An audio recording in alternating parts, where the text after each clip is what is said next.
Jadi Al-Quran ini kita dapatkan dari seorang kolektor. Kolektor ini teman saya di organisasi Forum Silaturahmi Keraton Nusantara atau di Klub Raja Sultan Nusantara. Jadi beliau ini sudah mengumpulkan Al-Quran kuno ini selama 40 tahun. Jadi karena faktor usia beliau, rencana memang beliau ingin membuat museum tersendiri, tapi karena faktor usia mungkin, makanya beliau menyerahkan pengelolaan ini ke pihak lain. Alhamdulillah, mungkin sudah takdir Allah Subhanahu wa Ta'ala, ini beliau serahkan pada kita, pemerintah Kabupaten Nagan Ayam. Asalnya menurut keterangan kolektor yang kita dapatkan ini asalnya dari Nusantara ini. Jadi dari berbagai daerah di Nusantara Indonesia. Tidak tertutup kemungkinan juga ada yang dari luar.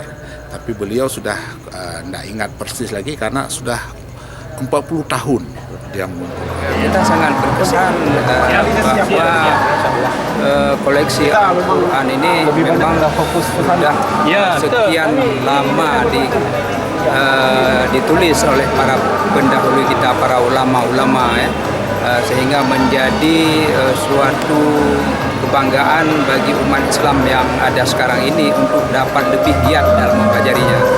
Kita akan buat museum, mungkin insya Allah museum ini akan namanya Museum Khasanah Al-Quran Nusantara. Itu satu komplek dengan Masjid Agung yang juga kita rencanakan kita lapisi dengan giok. Jadi ini kita sangat mengapresiasi ya, Kabupaten Nagan Raya yang begitu aktif mengumpulkan Al-Quran lama yang sudah ratusan tahun.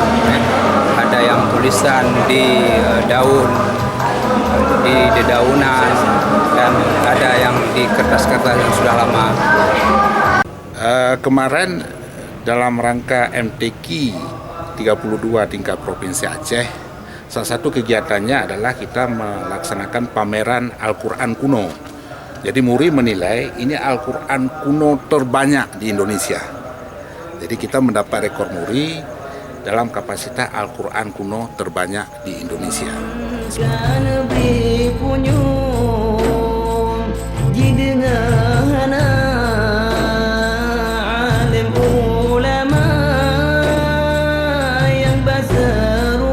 Tuhan mari melimpahkan sana kena kegatalan.